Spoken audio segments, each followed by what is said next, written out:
Ang cute ng dalawa, oh, nangungo. Siguro marami silang kuto-kuto dyan at nag-aano silang dalawa, nagsisiksik ng kanilang balahibo. Nang hehiniksik. Ayan. Ang cute. Cute, diba? Early morning. Kaya ayan, nagsisiksik silang dalawa. Hi guys, good morning. Makati po yung aming balat. Kaya may ganon. Kami po ang mabait na bird. Lagi kami nandito sa farm. Hi guys. Kumusta kayo? Mabait po kaming bird, lovebird. Please subscribe my channel, Susana Bartolata Mix Vlog. Ayan po, ang two lovebirds ay ano silang dalawa ho. Ano ba yung ginagawa nila yung, siguro may kuto-kuto yan dyan sa loob. Sinisiksik-siksik nila, ayan. O kaya parang naglilinis din nila yung kanilang balahibo, ayun o. Oh. Kasi inaano nila yung balahibo nila,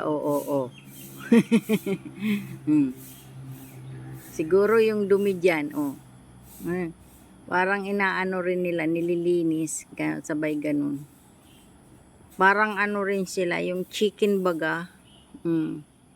Yan. Hindi na sila takot sa tao. Kahit lapitan kaya. Hi bird, good morning. Ayan, naghihiwalay na. Medyo lumapit kasi ako ng kaya. Hello, beautiful bird. Ay, kahansam.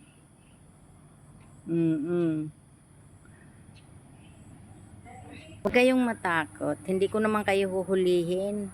Mamaya kainin nyo yung tira na ayun, lumipad na yung isa. Nandun na sila, kakainin nila yung tirang pagkain ng aso.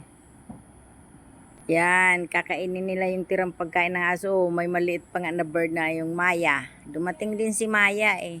Yung ibon na Maya, marami dito eh.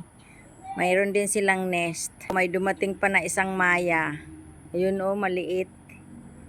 Yun, ang tira po ng ng aso.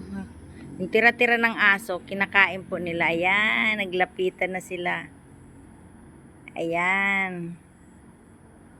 Oh, di ba cute?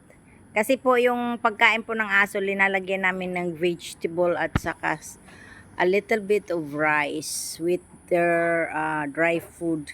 Kaya tingnan nyo naman nagdatingan sila para kainin yung mga kanin na natitira.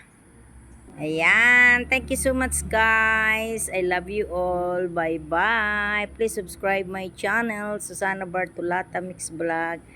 Ayan, sabi ng dalawang bird, bilisan na natin baka dumating ulit yung dalawang Maya. Ayun. Nasarap-sarap sila sa kanin Kanin pala yung kinakain nila, pwede. So, lagyan ko yan ng kanin na marami dyan sa sahig. Bye bye guys. Love you all.